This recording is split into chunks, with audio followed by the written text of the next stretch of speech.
పడ్డాక ఎర్రుపాలెం మండలం కట్టెలేరు ప్రాజెక్టు కింద కట్టెలేరు ఆయకట్టు కింద 4000 ఎకరాలకి సేద్యం అవుతూ ఉంది. కానీ ఇది ప్రతి సంవత్సరం పంటలు పొట్ట దశకొచ్చేది లేదో కలుపులు దశకొచ్చే స్థితిలో ఎండిపోయే పరిస్థితి, కట్టెలేరుకి నీళ్ళు రాక ఎండిపోయే పరిస్థితి ప్రతి సంవత్సరం వస్తూ ఉంది. దీన్ని పాలకులు చాలాసార్లు విజ్ఞప్తి చేశాం. పాలక ప్రభుత్వాలకి కట్టెలేరు ప్రాజెక్టును స్థిరీకరణ పెంచి ఎప్పుడు నీళ్లు నిల్వ ఉండేలాగా 2 పంటలకి వచ్చేలాగా 4000 ఎకరం పండి సేద్యం చేసుకుంటే రైతులు చాలా సంతోషంగా ఉంటారని చెప్పేసి చాలాసార్లు విన్నపాలు చేసినప్పటికీ ఈ ప్రభుత్వాలు పట్టించుకునే పరిస్థితి ఈరోజు కనపట్టలేదు.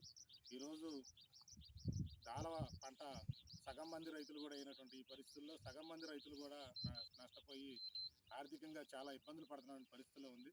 అందుకని వెంటనే లంకాసాగర్ ద్వారా కట్లేరు ప్రాజెక్టుకు నీళ్లు వదిలి ఈ పంటలను కాపాడాలని చెప్పేసి భవిష్యత్తులో వేసవి కాలంలో కట్లేరు స్థిరీకరణ పెంచి సిల్టు తీసి ఖచ్చితంగా 2 పంటలకి నీళ్ళు వచ్చే విధంగా 4000 ఎకరాలు ఆయకట్టు, ఇంకా అవసరమైతే కట్లేరు స్థిరీకరణ పెరిగిన తర్వాత ఇంకొక 1000 ఎకరం పెరిగే కూడా అవకాశం ఉంది. కాబట్టి దీన్ని ఖచ్చితంగా స్థిరీకరణ పెంచాలని చెప్పేసి కట్టెలేరు ఆయకట్టు ఉన్నటువంటి రైతులందరినీ ఆదుకోవాలని చెప్పేసి దీనికి వరి కాకుండా మొక్కజొన్న కూడా కొంతమంది రైతులు మేఘాలలో వేశారు. మొక్కజొన్న కూడా ఎండిపోయే పరిస్థితి వచ్చింది.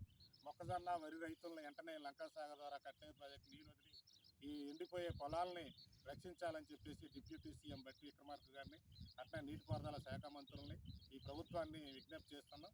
వెంటనే కట్టెలేరు ప్రాజెక్టు అధికారులు స్పందించి ఈ పంటలు ఎండిపోకుండా నీళ్లు తీసుకొచ్చి ఈ పంటలను కాపాడాలని చెప్పేసి రైతు సంఘం మండల కమిటీ తరఫున, సిపిఎం పార్టీ మండల కమిటీ తరఫున విజ్ఞప్తి చేస్తూ ఉన్నాం.